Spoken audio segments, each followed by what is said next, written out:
कल्पना कीजिए, आप दुनिया के सबसे धनी और शक्तिशाली व्यक्ति हैं। आपके पास इतना ऐश्वर्य है कि देवराज इंद्र भी आपसे ईर्ष्या करें। लेकिन क्या आप जानते हैं कि देवी लक्ष्मी, जो धन, समृद्धि और सौभाग्य की प्रतीक है, वो किसी की बेटी नहीं है। उनका जन्म किसी महल या स्वर्ग में नहीं हुआ था, बल्कि समुद्र की गहराई से हुआ था। ये कहानी सिर्फ देवी लक्ष्मी के जन्म की नहीं है, बल्कि उस सबसे बड़े यज्ञ की है जिसने देवताओं को अमर बनाया। क्या देवी लक्ष्मी के अवतरण के पीछे कोई श्राप था? कौन था वह ऋषि जिसने स्वर्ग को श्रीहीन कर दिया था?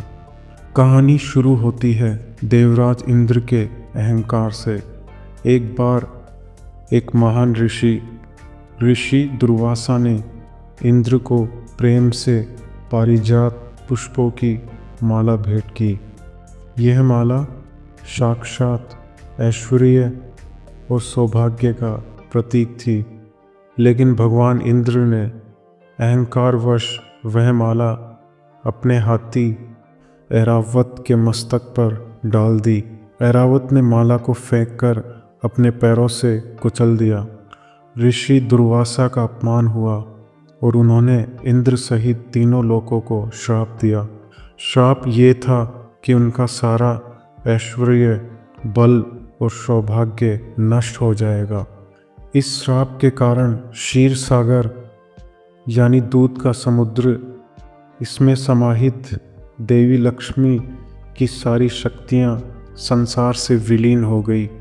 देवता शक्तिहीन हो गए और असुरों ने स्वर्ग पर कब्जा कर लिया। जब देवता हार गए तो वे सहायता के लिए भगवान विष्णु के पास गए। भगवान विष्णु ने उन्हें एक ही उपाय बताया, दूध सागर का मंथन। लेकिन ये काम आसान नहीं था। समुद्र मंथन के लिए मदरांचल पर्वत और नागराज वासुकी की ज़रूरत थी। देवता अकेले इतने शक्तिशाली नहीं थे, इसलिए विष्णु ने उन्हें असुरों के साथ संधि करने और उन्हें अमृत का लालच देने की सलाह दी। मंथन शुरू हुआ। मदरांचल पर्वत को मथनी बनाया गया और वासुकी नाग को रस्सी। लेकिन मंथन शुरू होते ही पर्वत सागर में डूबने लगा। यहीं पर भगवान विष्णु ने अपनी पहली लीला दिखाई। वे कछुआ अवतार को लेकर सागर में उतरे और अपनी विशाल पीठ पर मदरांचल पर्वत को संभाला।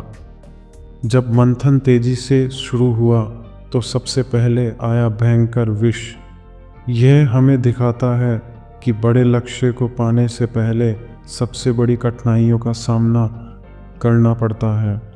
पूरी सृष्टि को बचाने के लिए भगवान शिव ने इस जहर को पी लिया और कंठ में रोक लिया, इसलिए उन्हें नीलकंठ कहा गया।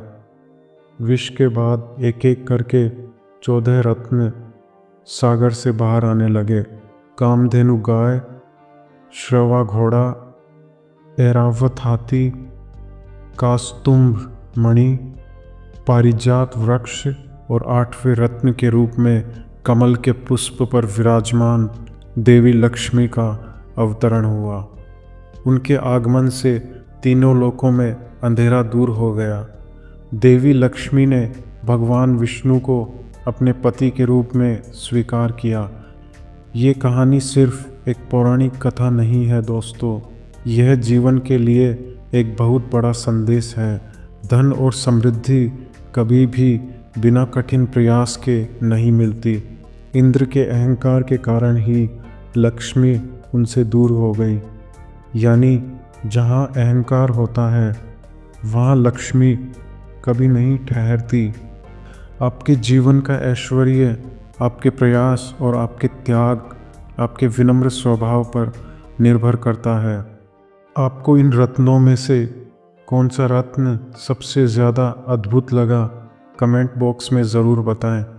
अगर आपको ये कहानी पसंद आई तो वीडियो को लाइक करें और हमारे चैनल को सब्सक्राइब करें। जय माँ लक्ष्मी।